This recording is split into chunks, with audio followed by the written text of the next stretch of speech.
I'm pleased to introduce Michael Taylor, author of I'm Not Okay with Gray, How to Create an Extraordinary Life After 50. He's also an entrepreneur, life coach, motivational speaker, and radio and TV host. Michael has appeared on news stations across the country. It's great to have you join us, Michael. Jeff, it is my And absolute joy to be here today. Before we dive into the book, would you like to start with your history, background, services you offer, and of course, how to get the book? Yeah, so let's go back about 30 years or so. At the age of 23, I was living the American dream. I had the house, the wife, the 2.5 kids, the vacations, and all of that. And by society standards, I was pretty successful. And within about a 6.5 year time frame, my American dream turned into the American nightmare as I went through a divorce, bankruptcy, foreclosure, a deep, deep state of depression, or even contemplated taking my own life. And I was actually homeless for 2 years living out of my car. And during that dark period of my life, I began what I'll call my journey of transformation. While living in the back of my car, I would go to the library and I started reading self help books and listening to audio programs. And eventually I was able to rebuild my life. And in doing so, I wanted to share the lessons that I learned with others. And so I began writing back in 1995. And over the last, 5 or 6 years, I've really been paying attention to how people over 50 in mainstream media are portrayed. And it's almost like our society demonizes aging, and so I wanted to change that mindset. I wanted people over 50 to understand that we can make the rest of our lives the best of our lives by simply investing in our own potential. And that's why I write and speak. And so I'm not okay with gray. Can you share a little bit about this personal journey of how, yeah, how you've seen, and experiences with aging and how they led you to write this book? Well, a couple of years ago, a friend was teasing me because I dye my hair. And he says, dude, why you dye your hair, man? Why don't you just go with gray? And I said, man, I'm not okay with gray. And as soon as I said it, I pulled out my phone and I made a little note. I said, that's a great title for a book. And so I wrote that on my phone and I just kind of set it aside for a while. And then I noticed that, again, there's a lot of conversations now about growing older. And what I learned was, our most productive years, collectively speaking, is between 60 and 70. And so I'm thinking, okay, so a lot of people that are 40 and 50 and they're worried about getting older, and yet 60 is our most productive year. So why not make the best of it? So I just started researching, getting older. And I actually put together a webinar called How to Avert a Midlife Crisis. And it was based on the book. And the intention, once again, is to support and empower men and women over 50. And so if you'll go to notokaywithgray.com, you can gain access to that free program. It's a powerful opportunity for anyone over 50 who's looking to be empowered, as what you mentioned in your intro.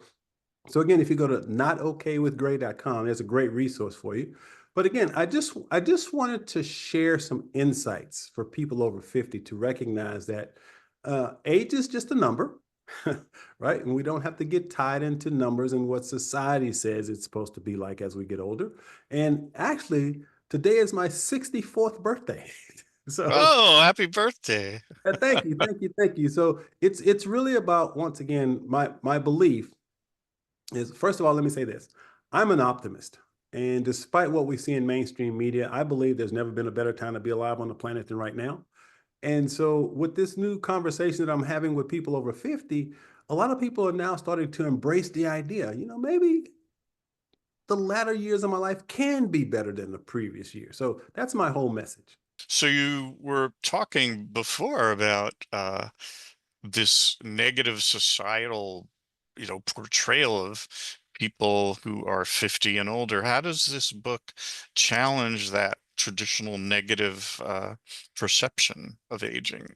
Well, first of all, if you look at mainstream media, as I mentioned earlier, it's almost as if people over 50 are demonized, because if we look at, you know, corporate America as an example, you know, Hmm. we are discriminated against when we're over 50. For example, if you lose your job and you're 50, it's really difficult to find a job over 50 in traditional means because most companies look for younger people. And so, what this book is about is changing our mindsets about aging. It's about no matter what age we are, understanding that we as human beings have the capacity to do whatever we set our minds to. And so we have to stop paying attention to what the media says and start looking within our own hearts and minds to figure out how we can take responsibility for our lives. And that's, excuse me, that's really what this book is about. It's about taking responsibility for the fact that as a human being, you have the capacity to be, to do, to have anything you set your mind to, no matter what the age is. You talk about Eastern cultures and Western cultures and how they approach aging. What would you say are the key differences? Because I Well, know that all over the world there's ageism. Well, again, if you look at a lot of Eastern cultures, they really embrace aging.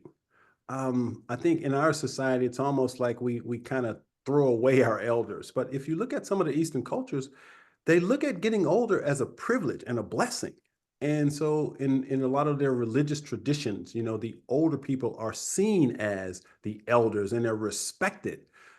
Here, not so much. And so when I started dabbling into some Eastern philosophies, and I got to the understanding that, collectively as a society, we have to ask ourselves, especially here in America, why is it that we don't do what these other cultures do? For example, why don't we idolize and bless the older generation?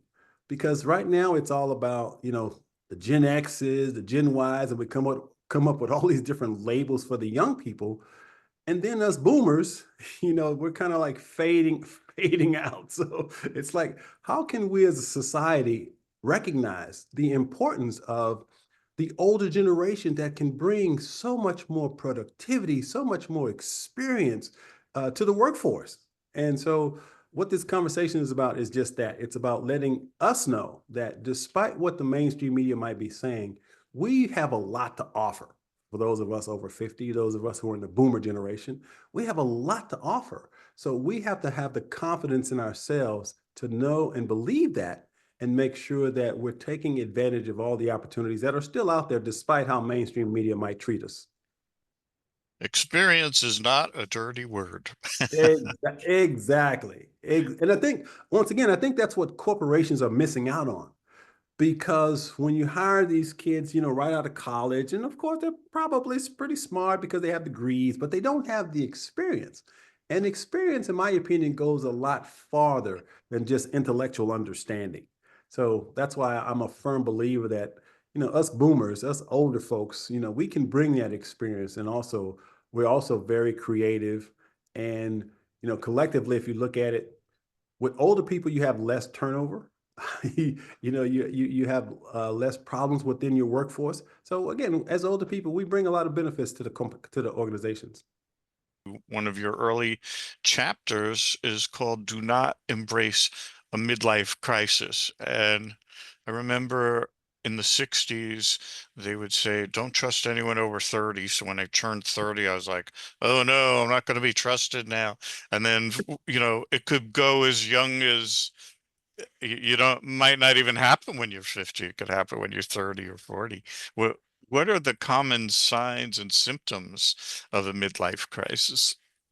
Well, if we pay attention to, the media, when we think about midlife crisis, what I think about is, you know, a successful older guy ends up getting divorced and finding a younger woman and maybe buying a Corvette, because he's going through a midlife crisis and feeling that his life has no meaning. So they're looking for ways to feel better about themselves. And I think a midlife crisis is just that point where we start asking ourselves, hmm, was it all worth it? Is there more? Because we may have worked a job for 20, 30 years and we may be married and we may feel stuck and we don't have any meaning and purpose in our lives. And I think that's what really drives this thing called a midlife crisis. And technically, if you think about it, The average lifespan in America is like 78. So midlife really starts at around 36, 37, right in that general area. And so Hmm. what I'm saying, in order to avoid a midlife crisis, what we have to be willing to do is stop looking outside of ourselves. And what I mean by that is stop paying attention to what the media says. Stop paying attention to what your neighbors are doing. Start looking within and start asking yourself some deeper questions. For example, do I have a purpose? What gives my life meaning? What lights me up? And when we start asking ourselves those types of questions, then we start setting the stage for avoiding this thing called midlife crisis. Because the midlife crisis is really about an emptiness that we're trying to feel inside. And when I say feel, Fill, we're trying to feel a void. And so, as a former atheist, there was a time in my life when I was completely driven by money, right? I wanted to make as much money as I possibly could. I wanted to have all the stuff, the toys, the vacations and all of that, which once again, nothing wrong with those things, but I was driven by an emptiness. And so it wasn't until I went on my own personal journey to understand what was driving my behaviors. And again, as a former atheist, there was a time when I didn't believe in a power greater than myself. And through this journey, I have made a connection with that higher power that really drives my life. And it's what gives my life purpose and meaning. And so, what we're trying to do is fill that void with something. And I read a quote one time. It said something like, there's a God shaped hole in our soul. And the only thing that can fill it is God. Everything else just makes the hole bigger. And I think that's what drives that midlife crisis. We're trying to fill that void, that hole with stuff, right? And it isn't until we connect to something greater than ourselves that we can fill that hole. Yeah, so a lot of this comes from your personal experience. How did you overcome your own midlife crisis? What kind of lessons did you pick up along the way? The most important thing that I did after my divorce and again losing everything was I gained the courage to go to therapy. And that was probably the thing that literally saved my life because I had entered into such a deep, deep state of depression that I didn't have a choice. It was either get help or die. And so gaining the courage to go to therapy to start looking at some of the issues that were driving my behavior. That was the starting point. And I'll share this story. While I was in therapy, I'll never forget this. So I'm sitting in a therapist's office, and the therapist asked me to share some of the things that happened during my childhood. And I possibly had the worst childhood you could imagine. Every imaginable type of abuse I experienced. So I'm sitting there and I'm sharing these things with my therapist. And as I'm sharing them, I've got this big smile on my face. And she says, Michael, why are you smiling? She said, those things were horrible. Those things were terrible. And my response was, I'm okay. Everything's great. She says, Michael, you're not okay. Things aren't great. Why are you in my office? And so I sat there and I go, well, I made it. I said, I made it. And she says, Michael, listen. She says, I want you to think about the things you just shared. Now, how would you feel if those same things happened to your son? And when she said that, it's like I got out of my head, I got into my heart, I allowed myself to feel the pain that I had been repressing and suppressing for years. And I allowed myself to feel it. And all of a sudden, I just burst into tears. And the pain was almost unbearable. And I did it for maybe 10 seconds. And then all of a sudden, I stopped and I said, what did you just do? How did you do that? So I got out of my heart and went into my head trying to figure it all out because that was my defense mechanism. I was always trying to figure stuff out in my head. And she said, Michael, I didn't do anything. She says, you have years and years of suppressed pain that you need to be willing to let go of. You need to heal. And it was in that moment that I realized that I really needed to do some inner work. And so as a result of that experience, I went to several sessions of therapy. And once again, it really helped me start unraveling, shall I say, unpacking a lot of my emotional baggage from my traumatic childhood. And so after a few sessions, she asked me, Or she told me, she says, Michael, you've really done great, and there's not a lot I can do for you individually anymore. So my recommendation is that you join this group that I've put together so you can continue your healing journey. Well, I said, nah, I don't think so. And my exact words were to her were, you know what? I'm fixed. I told her, I'm fixed. I don't need any more therapy. Now, of course, I was in denial. I was just terrified of the thought of being in a group of people because it was difficult enough with just one person being that vulnerable, but in a group, nah, I wasn't ready for that. So I walked away from therapy after approximately 6 sessions. And again, I was in denial, terrified of the idea of the group. But the good news was I was really committed to my healing and growth. And so I was introduced to this guy named John Bradshaw. And John Bradshaw wrote an amazing book called Healing the Shame That Binds You. And after reading that book, I recognized that all that trauma that I experienced as a child was still kind of bottled up inside of me. And the therapist had kind of helped me get started. But I did a 3-day workshop with John Bradshaw called Healing Your Inner Child. And I allowed myself to feel and heal years and years of suppressed and repressed pain. And it was through that workshop that I actually became emotionally free. And so I was able to move past all that trauma, all that pain, and I really got to a place of being happy with myself and letting go of what John Bradshaw called the toxic shame, because it was that toxic shame that had been driving my behaviors. And so as a result of doing that workshop, again, I healed a lot of that trauma. And that's a lot of the stuff that I write about. Having the courage to deal with some of the emotional baggage that we may be dealing with. And childhood trauma is something that we need to address.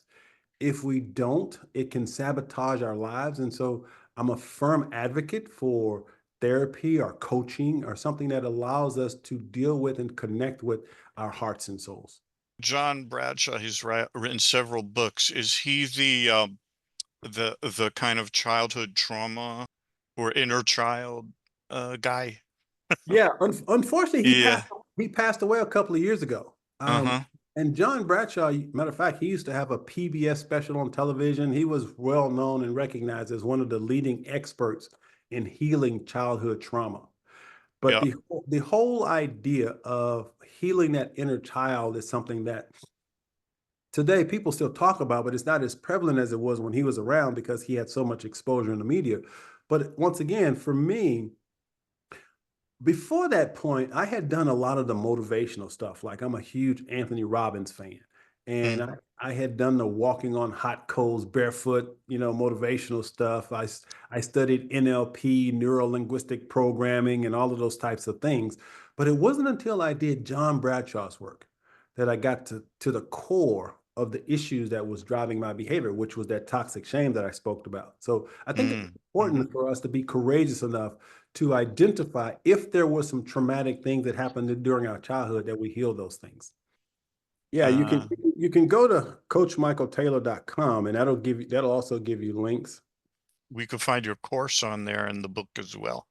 So Yeah, that's good. Yeah. but double check So, that not okay with Gray specifically for folks over 50. That would be the great place for them to go. okay. And you could probably get there from Coach Michael Taylor, I Yeah. hope. Yeah, okay. So definitely check that out. So don't embrace a midlife crisis. Embrace who you are. So what does it mean to awaken to your true self? Yeah, and see, and that's the whole journey of transformation that I mentioned through my inner child work. Because once again, I had been very successful at a very young age, climbing the corporate ladder, making a lot of money, and all that.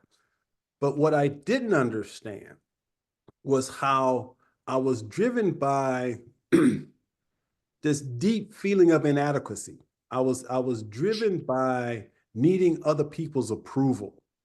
And so through this process of healing, I started to recognize that. And so I was pretty much a people pleaser. And so when I did this work and got to the core of what was driving my behavior, I realized that number one, I didn't have to be a people pleaser, but also that I just needed to figure out that people would love me just for me. not what I accomplished, not what I had, just for me.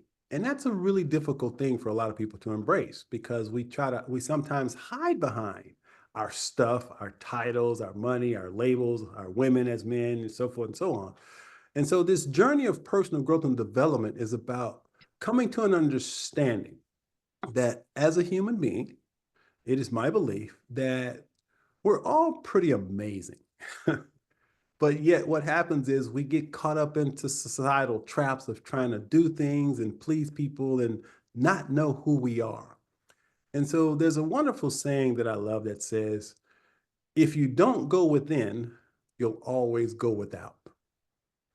And what that means is being willing to go within to look at some of the things that might be driving your behavior. So, for example, for me, I had to be willing to look within to realize that, I was filled with this so-called toxic shame that John Bradshaw talked about. So I had to be willing to look at that and really address it and heal it in order to be free. So this journey of human transformation is really what my message is about. As human beings, we have the capacity to create extraordinary lives, but we have to first and foremost look within, understand who we are, understand our unique gifts and talents that we're all bestowed with. This is the inner journey that most people must make. And earlier you said that you were previously an atheist, but then you have a chapter about embracing spirituality. What is the mind, body, spirit connection, and what is its importance in creating a great life after 50? Well, again, as a former atheist, there was a time in my life, even the word God would turn me off. I just, I was just really uncomfortable because it began in childhood. I was brought up Baptist, and Mhm. I was brought up in a fire and brimstone type Baptist environment. And even as a kid, it just didn't resonate with me. I just really didn't Yeah. understand it. And after my divorce, I went back to church, and it had been a long time since I had been to church, but because of the pain I was in, I went to church. And so I went to this Baptist church, and the truth was, I did all the Baptist stuff. I said, I confessed with my mouth that Jesus was my Lord and Savior. I repented of my sins and all of that. And I became saved. I became a Christian. But the truth was, I honestly didn't believe any of that. The truth is, I was just in so much pain. I was trying to alleviate the pain. And that's why I went to church.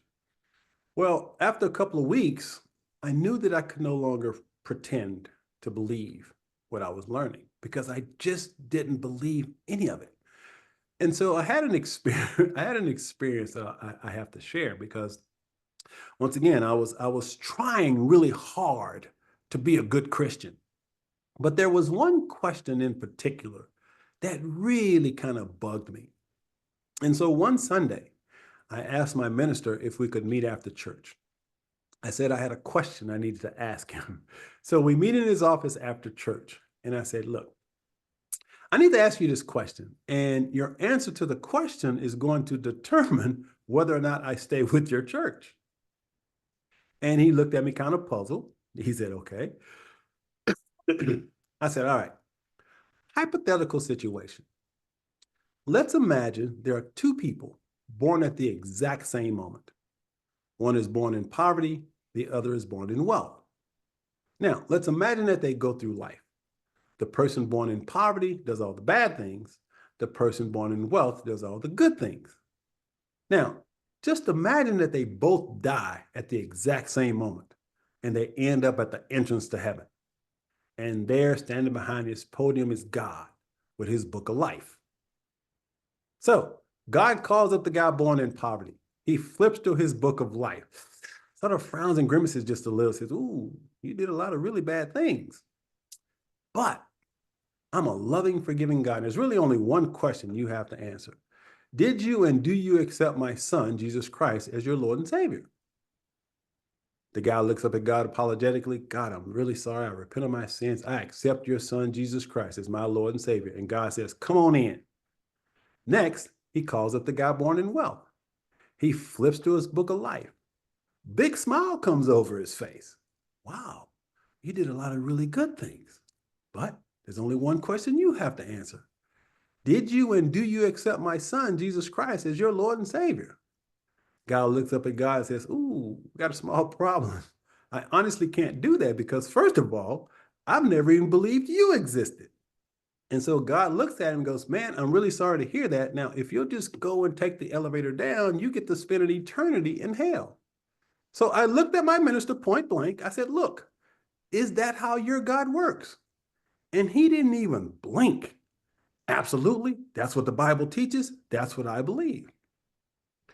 And I looked at him. I said, Pastor, no disrespect, but that is the most insane, irrational, illogical thing I have ever heard in my life. How can you believe such a thing? Well, that's what's in the Bible. That's what I believe. You just need to study your Bible. I said, no, I don't.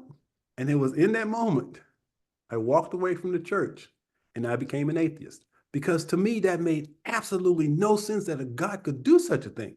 So I walked away from the church and I held that position for about 3 years.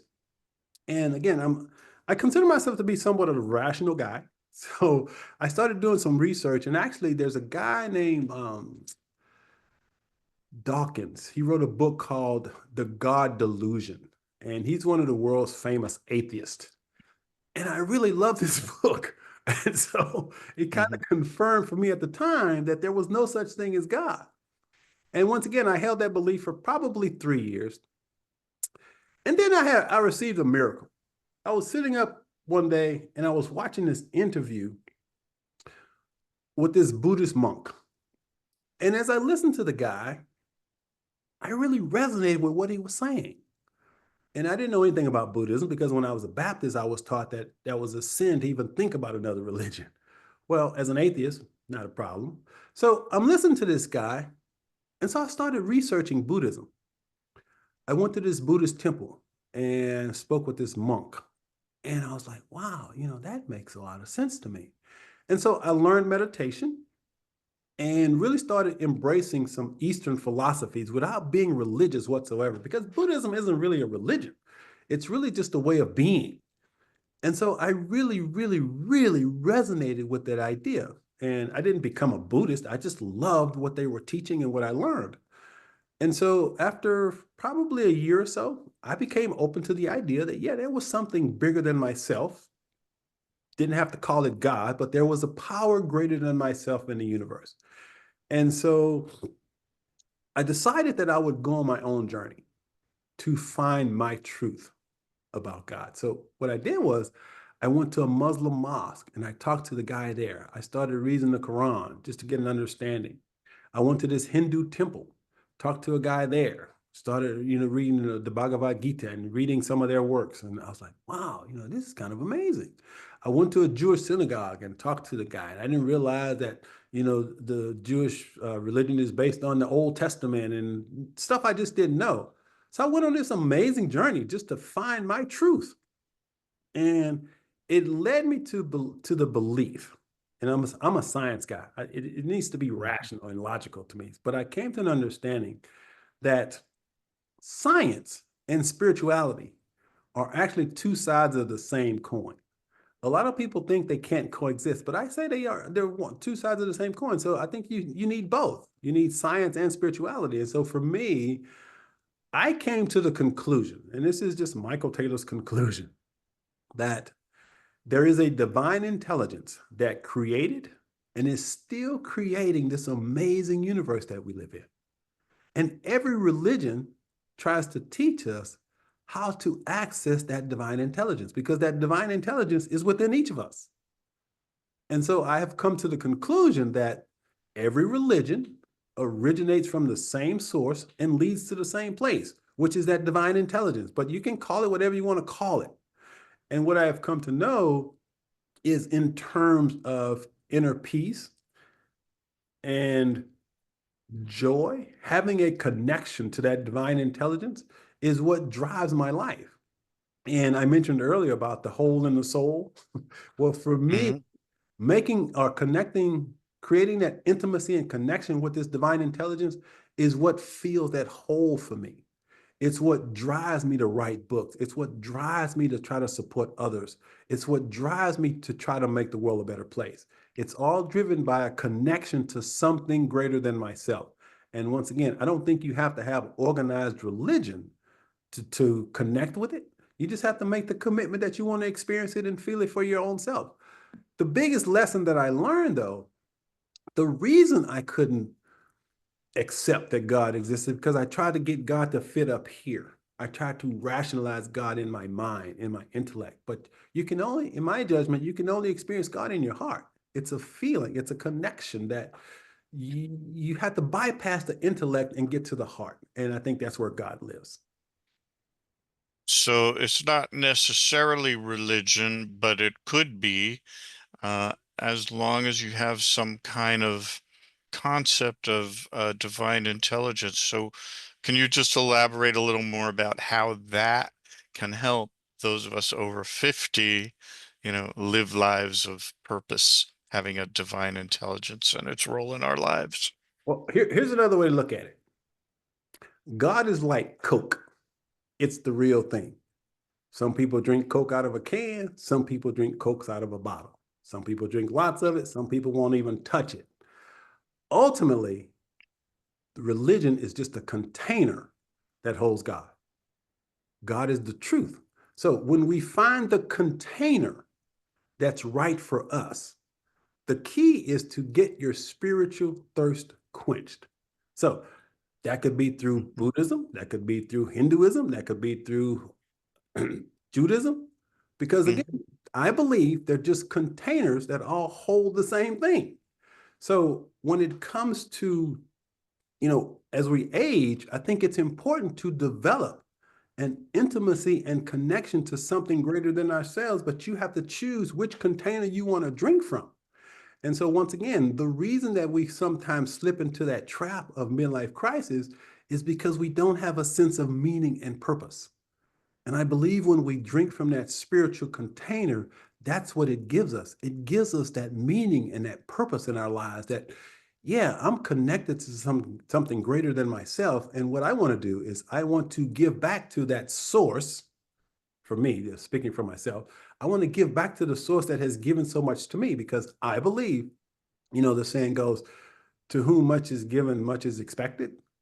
Well, I know that this divine intelligence has blessed me with the gift of writing, with the gift of speaking, with the gift of compassion and empathy to help make the world a better place. So it's all driven by my connection to that which is greater than myself. And so as we get older, if we don't have that intimate connection with something greater than ourselves, then I think in a lot of ways our life will always feel meaningless and empty. And you have shared that you've been through so much with relationships, and you have a chapter in there called something like Embrace Connection. What would you say are the key factors in building and maintaining healthy relationships, and what's the importance of having them? Well, I believe relationships are the glue that hold our lives together. So it's absolutely important for us to create true, authentic connections with others. And it's interesting how a lot of us, as we get older, we don't understand that for most of our lives, we didn't really put a lot of emphasis on our, for example, I'm going to talk specifically about marriage, okay? Marriage. Hmm. So we get married and we do the married thing for 30 years, okay? We get ready to retire, and now we have to spend lots and lots of time with our spouse. Well, if we hadn't developed a true intimate connection with that spouse, that can be really chaotic. There's statistics that'll tell you that people that retire, have a lot of relationship issues because they didn't deal with the emotional issues during the time that they were married because they focused all of their attention on going to work and taking care of stuff.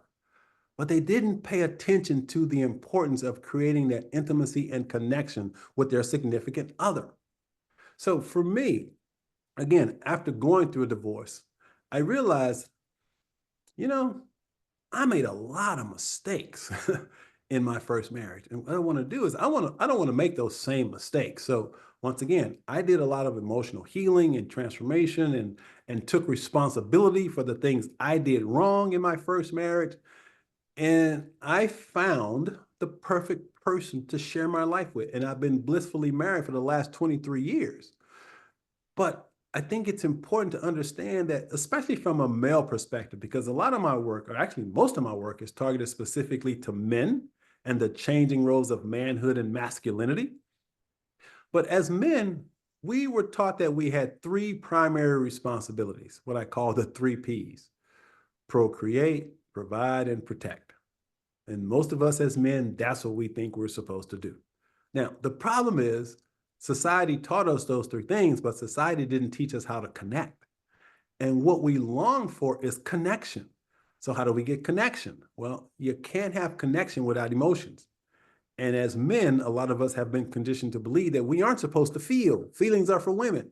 And we wonder why we can't connect. We can't connect because we try to do relationships from our head. You can't do relationships from your head. You got to do relationships from your heart. And so, as men, we have to learn to get into our hearts and know that it's okay to express how we feel, because you can't be relational if you're unwilling to be emotional. And so, as we get older, then we start asking ourselves some questions like, okay, so what type of relationship do I really have? Do I really, how comfortable am I being with this person if I don't have my jobs and all these other distractions? Well, again, we should make relationships top priority. Our relationship actually should come before our jobs, should come before our children, should come before our religious affiliation, because the only thing that's supposed to stay with us our entire lives is our spouse. And yet most of us don't put enough emphasis on making sure that that relationship is really secure and intimate and connected. So I'm going to give you a formula. And I talk about this formula in the book. If you'd like a formula for creating a great relationship, would you like to hear that formula, Jeff? Of course. So here's the formula: A plus A plus A equals C. Okay? Attention plus appreciation plus affection equals connection. So we have to be willing to appreciate. We have to be able to acknowledge that this person, I am just so grateful to have them in my life. So we got to appreciate them. We got to show them affection, right? And most of all, we got to give them attention. Because again, what happens too many Hmm. times as men, we're working hard to provide and protect. But once again, we don't know how to connect. You can't connect with the money that you bring home. You can only connect through your heart. You can only connect through your feeling. And that's the real challenge for men. And so, what we have to be willing to do, if we're going to be happy, first and foremost, we got to have a relationship with ourselves. First, that's where it starts. Secondly, it's finding that right person to share our lives with. Because ultimately, when I think about it, my wife, once again, is high priority in my life. I make sure that our relationship is is connected. That's the best way to put it, is connected. So all of my writing, all of my speaking, my company, that's all secondary. My wife comes first. I got to make sure that when I come home, my home is my sanctuary, right? And when I come home, and it's one of the things that I absolutely love about my wife. We've been married, like I said, 23 years. And I'll never forget the first time I introduced my wife to my kids, right? My son was 15 years old. And when I took my kids to meet her at her job, and so I introduce them and they see each other. And as we're leaving, we get in the car and we're driving off. And my son says, "Dad, she must really love you." And I go, "Why do you say that?" And he said, "Did you see the way she lit up when you walked in?" I go, "Yeah, that's just what she does." He goes, "Man, she just lit up." Now, 25 years later, when my wife comes in from work, she still lights up. she's, she still lights up. If I sneak in and And I bet you light up too. absolutely. So again, my home is my sanctuary. And unfortunately, too many times as men, we don't put priorities on our relationships because we're so busy just trying to provide and protect. And Oh so, yeah, because some people come home, they're at odds with their spouse, and it's not a sanctuary at that point, right? oh man, I've been in relationships where I come home and it was like walking on eggshells because I didn't know how Right. she was going to act or how she was going to feel, or it just didn't feel comfortable. So, what I'm suggesting is that that should be a very, very high priority in our lives, Hmm. creating connected relationships.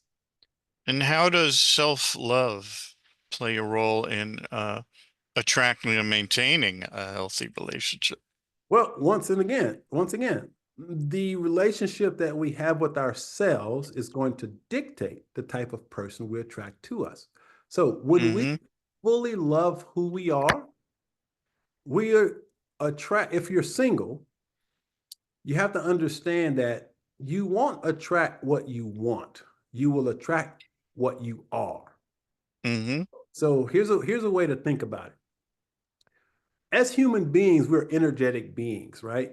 And there's a wonderful book out called Power versus Force by a guy named David Hawkins.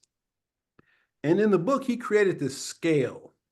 And let's just say that the scale is from zero to 1,000.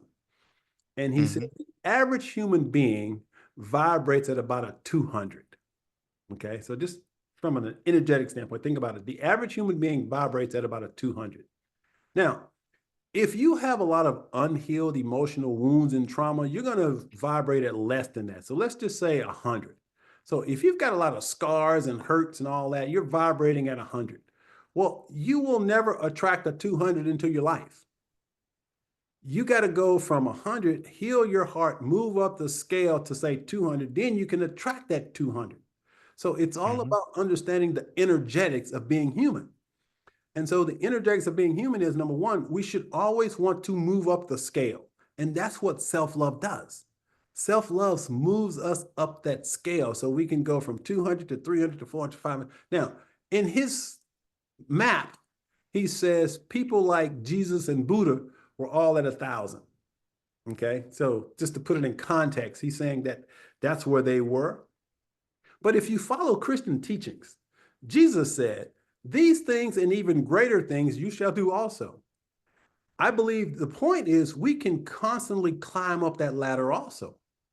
We could actually get to 1,000 if we are committed enough to it.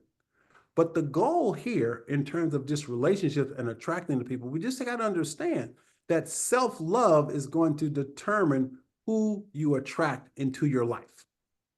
And once again, you don't attract what you want, you attract who you are. So if you're attracting people that you don't like, well, you got to start with yourself. So, what is it about me that's causing me to attract that person? Well, it starts off with where you're vibrating. Where are you? Are you at a 100? Well, guess what? You're not going to attract anything higher than 100. So, move up the scale yourself. And that's what the healing work is all about. And you talk about embracing health and fitness in the book. What role does a positive aging mindset play in aging gracefully? Well, it's important for us to understand that the human body is perfect by design. So I mentioned that there is a divine intelligence that Hmm. created this amazing universe. Well, this intelligence created this, I'll call this a vehicle. Our body is our vehicle, and we're inside this vehicle, driving this vehicle around. Now, if you have a car and you're driving around and your check engine light comes on, what does that tell you? Something's wrong with your car. So you need to go get it checked out. Well, the human body is the same way. The check engine light are things like high blood pressure, high cholesterol. These are these things that the body's telling you that, oh, you need to service your body, you need to do something. So as we get older, unfortunately, a lot of us don't recognize that the goal of the body or the job of the body is to move. It's not designed to sit still. The human body is the only thing on this planet that gets stronger the more you use it. Think about that. The human body is the only thing on the planet that gets stronger the more you use it. So as we age, we think that, okay, so I'm getting older, so my body is just going to start breaking down. Well, yes, it will deteriorate to some degree, but that doesn't mean you're supposed to stop moving. Because if you keep moving, you can strengthen your body. And that's why every program out there that talks about health and fitness will tell you you need some form of exercise. In other words, exercise means you're going to be moving, move that body, right? Move that body. So you don't have to join a gym. You just got to make sure that you're active. Now, one of the best exercises pretty much anyone can do is walking. Having a committed walking schedule can it it just really can help you in all areas of your life. It builds your muscle. It helps you decrease your cholesterol levels. It improves your heart health. Simple things like that. A lot of people say, well, I can't afford to go to a gym. I want to work out, but no, you can do chair cardio. Costs you zero. You get a chair. There's a ton of things online that these coaches have that you can do exercises in a chair. Matter of fact, about Oh yeah, I've seen one. Yeah. yeah, He's really good. Yeah. my wife and I recently started doing chair cardio because I go to the gym 3 days a week. I've been doing that for 40 years. My wife, not so much. So she says, honey, I want to lose some weight. I said, all right, let's start a chair cardio program. We've been doing this chair program 3 days a week. She's slowly getting into physical fitness.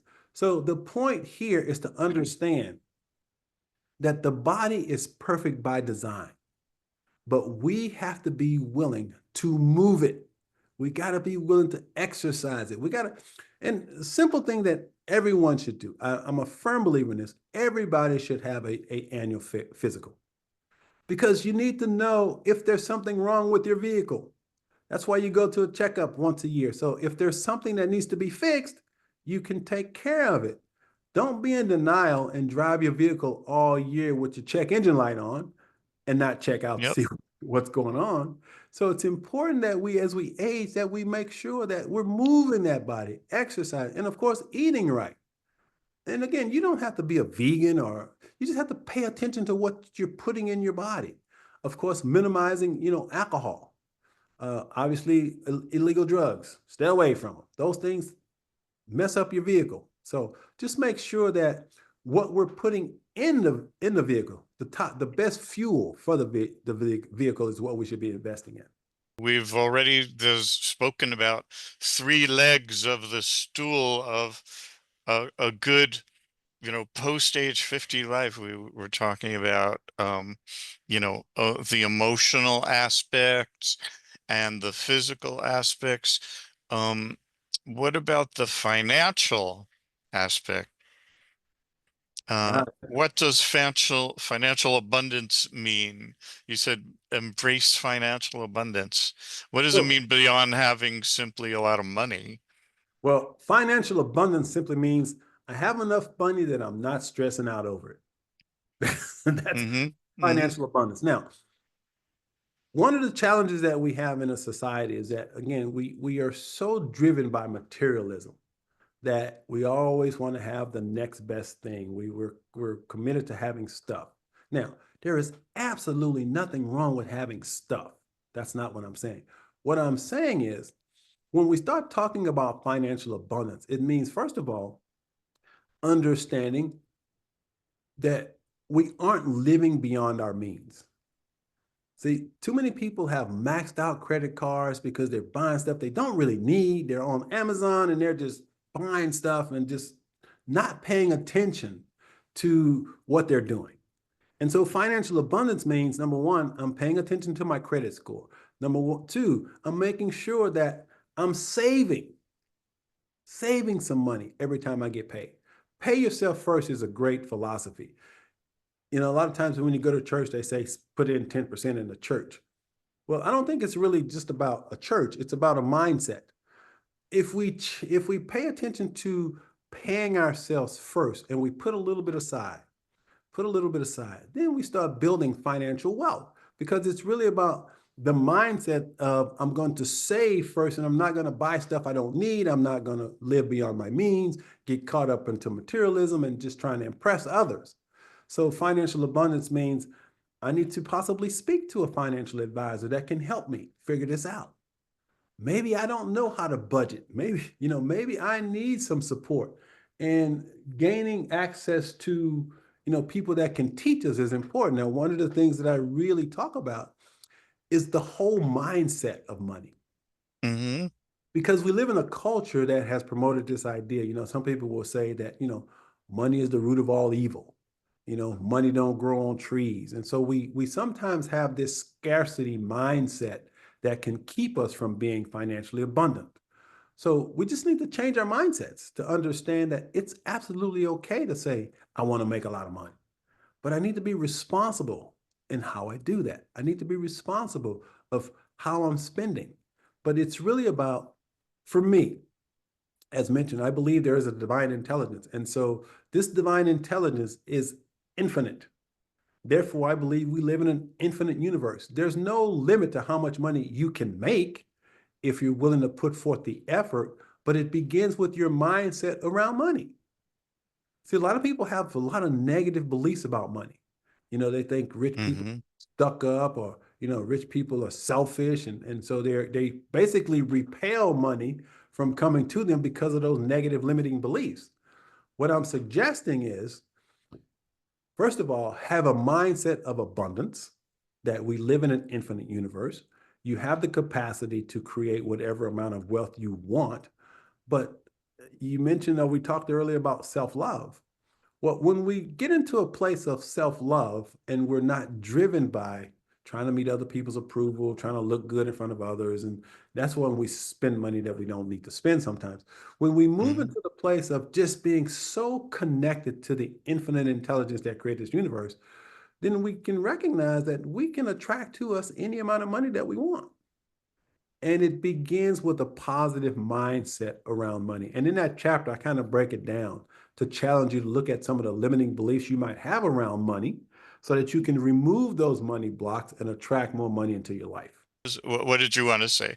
Well, no, let's jump to service, being in service, because I think Okay. that's an important part of creating an extraordinary life, which is being in service. And I think it was Muhammad Ali who said that being in service to others is the rent we pay for our time here on earth. And I love that saying. So when I think about service, to me, being in service to humanity means we're willing to share our unique gifts and talents with others in order to make the world a better place. Now, you don't have to be an author or a writer or some celebrity. It doesn't have to be some grandiose thing. But if there's something that you really enjoy and you share it with others in a way that it enhances their life, then I believe you're being in service. And so for me, I love writing. I love writing books. Writing is my gift. And so when I take that gift and I share it by writing books that help people, I'm being in service. And I believe that's how we support this divine intelligence that I'm talking about. This intelligence, its goal, I believe, ultimately is to one day create heaven on earth. And I do believe that's possible. Probably not in my lifetime, but I'm sure it'll happen because divine intelligence set it in motion. But my point here is that service, being in service, is really about sharing who you are with others so that you can help make the world a better place. Because there's so much division and hatred and anger that's perpetuated throughout our mainstream media that we forget that we're all the same. We're all Mm-hmm. just human beings, trying to figure out this thing called life. And so being in service is a way of, I talked about, the key to a successful life is having meaning and purpose. Well, being in service is a way of being on purpose. And that's kind of how I see it. I'm on purpose by sharing, speaking, writing, empowering others. Just being on this platform with you today, to me, is a way of being in service. We're sharing information that can support people over 50 and create an extraordinary life. That to me is being in service.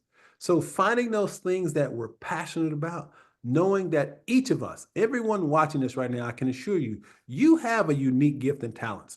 Mm-hmm. It's your responsibility to figure out what that is. And once you figure it out, then go out and share with others. Then you'll be in service. Thank you, everyone. We really covered a lot in the hour, and there was so much more we could have spoken about. So thanks very much, Michael. It was great uh, having you with us today. And Jeff, it's been my absolute joy. And I just want to leave with this idea: be optimistic. Don't buy into mainstream media about the world's going to hell in a handbasket. It is my belief there's never been a better time to be alive on the planet. So our job is to figure out how we can make the planet better by sharing our gifts and talents.